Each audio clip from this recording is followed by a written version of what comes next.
Thanks for staying tuned. I'm Colin Abrams with the HGP Sportscast.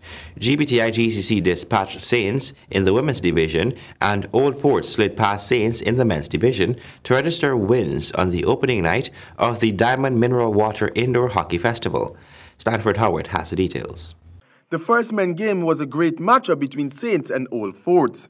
Forts were the first to hit the back of the net with Meshach Teixeira, who converted his penalty corner in the 5th minute. 2 field goals were scored in quick succession, one from skipper Omar Hopkinson in the 15th minute and Chris Lowe in the 16th minute to hand Old Forts a 3-0 lead to end the first half. The second half saw some fight back from the Saints boys as they consolidated 2 goals in the half in the 25th and 38th minute, but eventually Old Fort claimed the victory 3-2.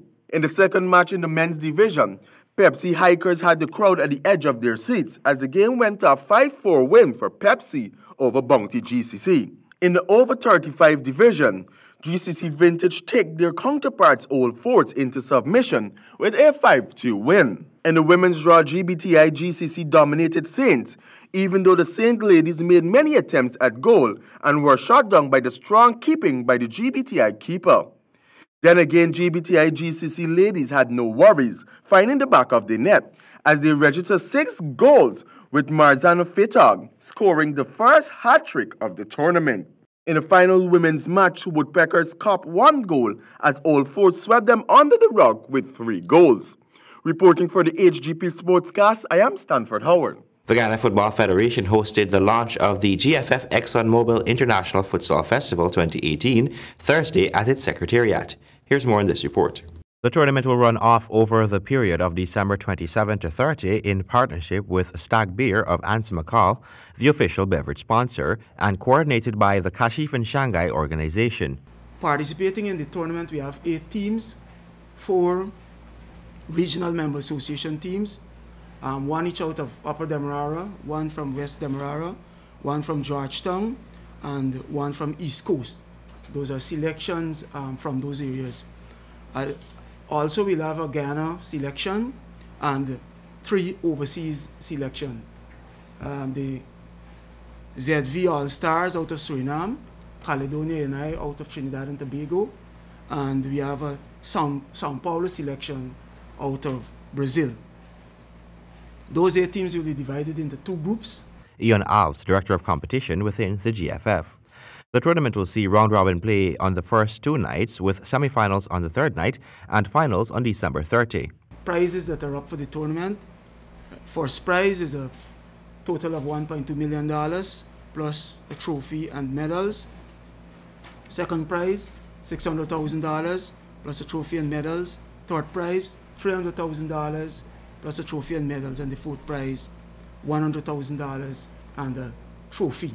Minister of Social Cohesion with responsibility for sports, Dr. George Norton, said he is happy to see the game of football being played countrywide and is encouraging organizers to start looking at players from hinterland communities. I would have been much happier if it could have been right across the length and breadth of Guyana. And the way things are going now in football, I would not be surprised to know that that Team Guyana, or the team that would represent Guyana, would have players from our hinterland location where we know football is an ingrained passion. And we're looking forward to the day when every effort will be made to utilize that potential, to develop it to a level where being in any part of Guyana gives you the opportunity to represent Guyana at tournament of this level. The proposed venues for the tournament are the National Park and Cliff Anderson Sports Hall. Colin Abrams, HGP Sports. The GFF president denies allegations that the year-end tournament launched last week is in trouble because of monies owed to elite league clubs. Here's more. Well, first of all, we don't owe $14 million to the league club. That is also inaccurate information. Not individually, but in total. We don't. In total, we don't. So that's inaccurate information. And I can give you all assurance that come the 14th of December, the GFF Super 16 tournament will kick off. That was President of the GFF, Wayne Ford, at a press conference to launch the GFF ExxonMobil International Futsal Festival 2018. Ford said because certain guidelines need to be followed in order to receive funding from FIFA, certain applications need to be made. The Ghana Football Federation is a funded institution, and we communicate with our members that we have to make certain applications to our governing bodies to have funds released. FIFA has changed. No longer can I pick up the phone, or any MA president can pick up the phone and make things happen. You all must know we came in and inherited a federation in 2015 that had its funding restricted by FIFA because of problems with our accounts. We have fixed that. We have now restored Guyana to full funding.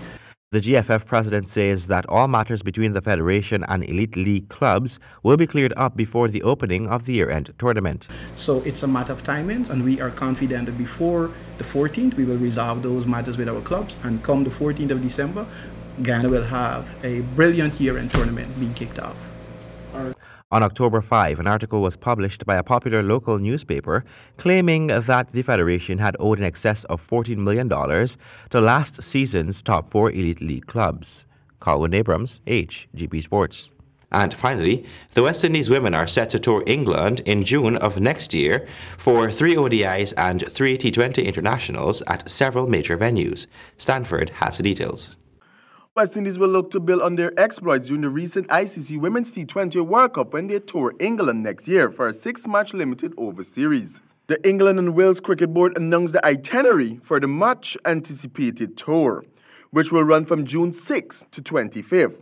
The two teams will contest 3 T20 internationals and 3 one-day internationals, the latter of which will form part of the ICC Women's Championship, the qualification criteria for the 2021 50-over World Cup. The Windies last toured England for a joint series 11 years ago, when the now-retired Nadine George captained a side which included teenage pair of Stephanie Taylor and DeHendra Dotting. Taylor, now captain, said the Windies would be up for the challenge when they renewed their rivalry with the hosts.